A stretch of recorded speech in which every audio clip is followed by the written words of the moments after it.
एक खतरनाक जंगल के बीचों बीच एक बहुत ही डरावनी और वीरान हवेली थी। लोग कहते थे कि वो जंगल बहुत ही भयानक है और उस हवेली में भूतों का साया है।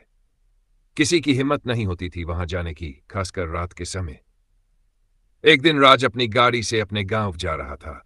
गांव तक पहुंचने का शॉर्टकट रास्ता उसी डरावने जंगल से होकर जाता था। राज को सब कुछ पता था, फिर भी समय बचाने के लिए वह उसी रास्ते से निकल पड़ा। जैसे ही वह जंगल के अंदर पहुंचा, अचानक उसकी गाड़ी बीच रास्ते में ही खराब हो गई। रात गहराने लगी थी और चारों तरफ घना अंधेरा छा चुका था। राज को दूर से कुछ डरावनी आवाजें सुनाई देने लगीं, जैसे कोई फुसफुसा रहा हो या रो रहा हो।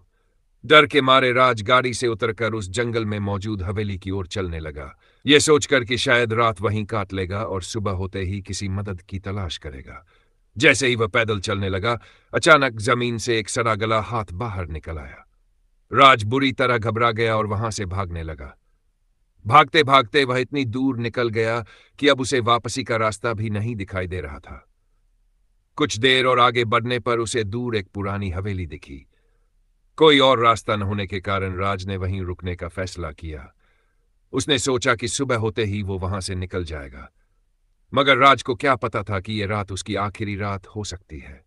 हवेली के अंदर दाखिल होकर राज ने देखा कि सब कुछ बिखरा हुआ था। दीवारें जर्जर थी और हर तरफ सन्नाटा पसरा हुआ था।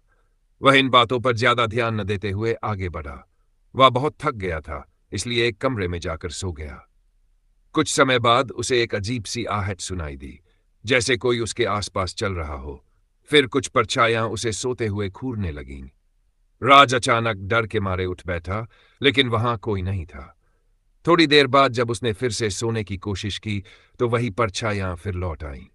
इस बार जब राज ने आंखें खोलीं, तो एक परछाई उसके सामने खड़ी थी। वह बुरी तरह डर गया और जोर जोर से चिल्लाने लगा, जैसे उसका दिमागी संतुलन बिगड़ गया हो। रात भर हवेली से उसकी चीखें आती रहीं। सुबह जब सूरज निकला, तो हवेली बिल्कुल शांत थी, लेकिन राज का कोई नामो निशान नहीं था। ऐसा लग रहा था जैसे वो कहीं गायब हो गया हो। कहानी के अंत में दिखाया जाता है एक पुराना कब्रिस्तान, जहां पहले से कई भूत बसते थे और अब एक और भूत